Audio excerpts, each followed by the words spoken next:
Today, I'm going to tell you 6 tips based on solid psychological science that will encourage the guy you like to fall in love with you. 6 things you can do that will increase the chances of a person falling in love with you. So don't go anywhere because we're starting right now.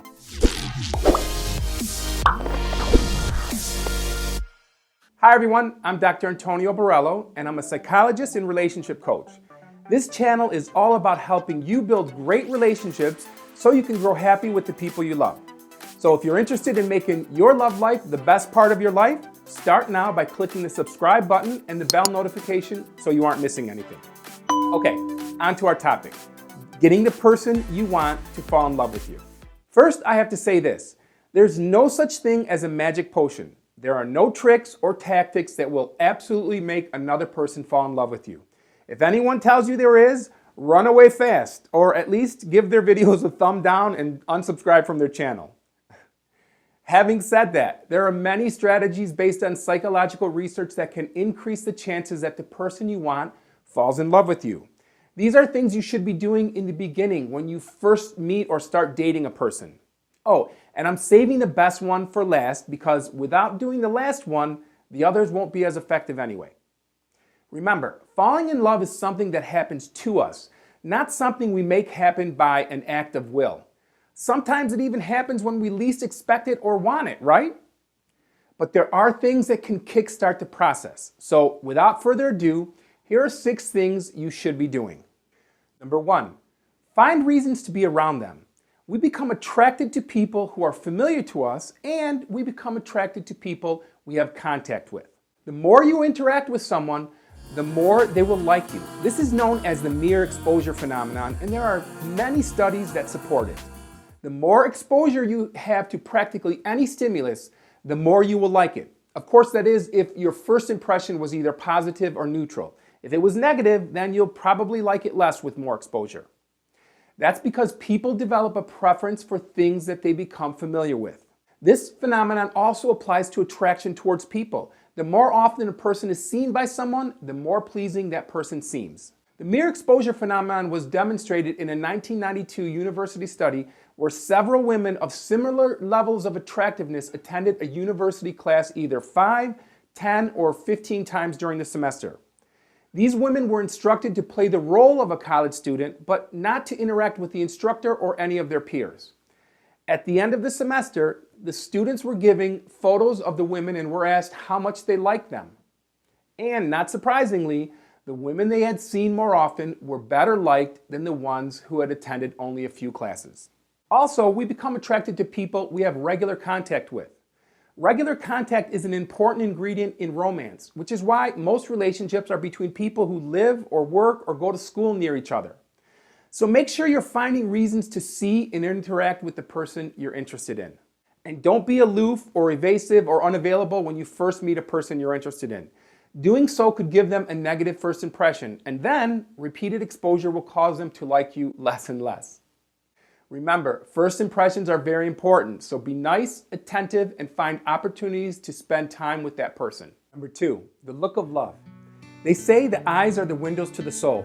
But it turns out they're also the windows to the heart. There have been many studies on how nonverbal cues from the eyes affect our behavior towards one another. And when it comes to falling in love, how you communicate with your eyes can make all the difference in the world. That's because prolonged eye contact can cause 2 people to feel attraction towards one another. Prolonged eye contact is a powerful stimulator of affection because it causes your brain to release the neuromodulator phenylethylamine, or PEA. And PEA is the chemical cousin to amphetamines, and it's secreted by the nervous system when we first fall in love. It's what makes your palms sweat, your tummy flip over, and your heart race. The more PEA your person has pumping through their veins, the more likely they are to fall in love with you.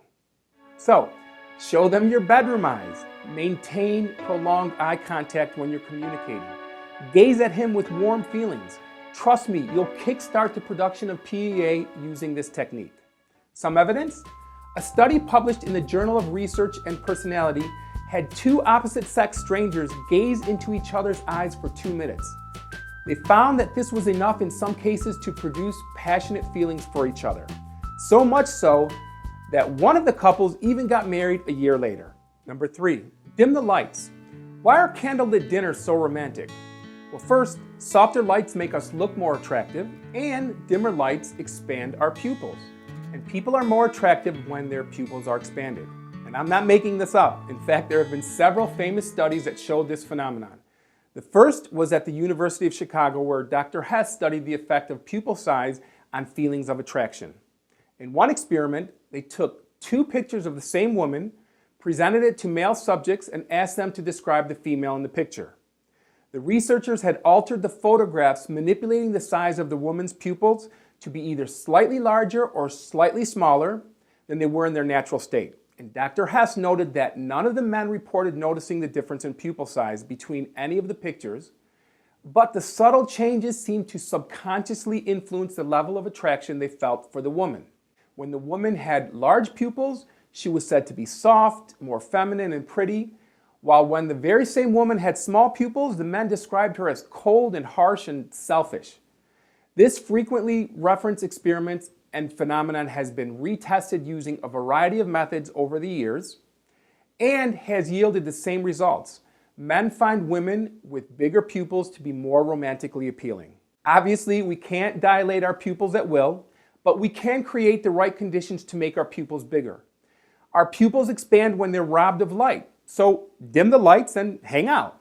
Number 4, become scarce.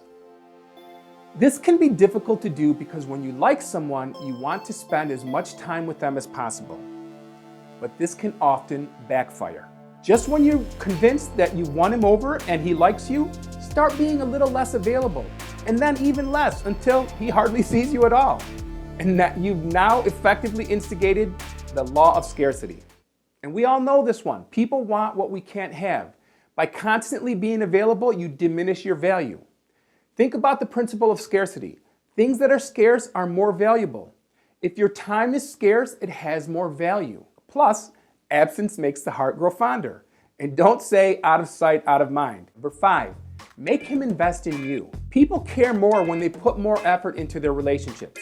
So if you want your guy to commit or to fall in love, you have to let him invest in you. And I'm not talking about money, I'm talking about allowing him to help you with things. Small favors, helping you complete a project at home, helping you with studying, things that take time and effort. The more he invests, the more he will like you as a result. I know it seems counterintuitive, but trust me, when he does something nice for you, he will be pleased with himself and feel extra warm towards you. Remember, we appreciate and value the things we work hard for, so let him work hard for it. And number 6, the last one, the most important one, number 6 is overcome your fear of being rejected. Overcome your fear of the relationship ending. Because what's the worst thing that could happen? What's going to happen if you get rejected? Is the world coming to an end? Are you going to die? No. It's simply that the friendship is over and that you're no longer dating. Rejection is a disappointment. It's a painful feeling and it hurts. And you'll probably miss that person too. You'll miss the things that you did together. Okay, that's true. But you must adopt the belief that if it's meant to happen, it will. If you're not compatible, it's not going to work out in the long run anyway. Rejection doesn't mean that there's something wrong with you. Never. It only means that whatever we're asking for is not meant to happen at this time. It does not mean we stop living or bury ourselves in a hole. And please don't ruminate about why or what was he thinking or what is he thinking. You cannot mind read and you've not lived in his skin. What you're imagining could be completely untrue. If a relationship is meant to be, if he's the person for you, if you're really that compatible, then implementing these suggestions will certainly bring the two of you closer. That's for sure. But if it's not right, if he's not the right one for you, if there are too many differences or if he's not the committing type, nothing you can do will change that outcome. It just won't work, and that's okay. Have I missed any good suggestions or tips for encouraging a guy to fall in love with you? If so, I'd love to hear them. Leave a comment and let's start a discussion. That's it for this video. If you want to continue seeing videos that will help you build great relationships so you can grow happy with the people you love, please subscribe by hitting that button and then the bell notification so you're getting all of our new videos. Thanks for watching. I'll see you in the next video.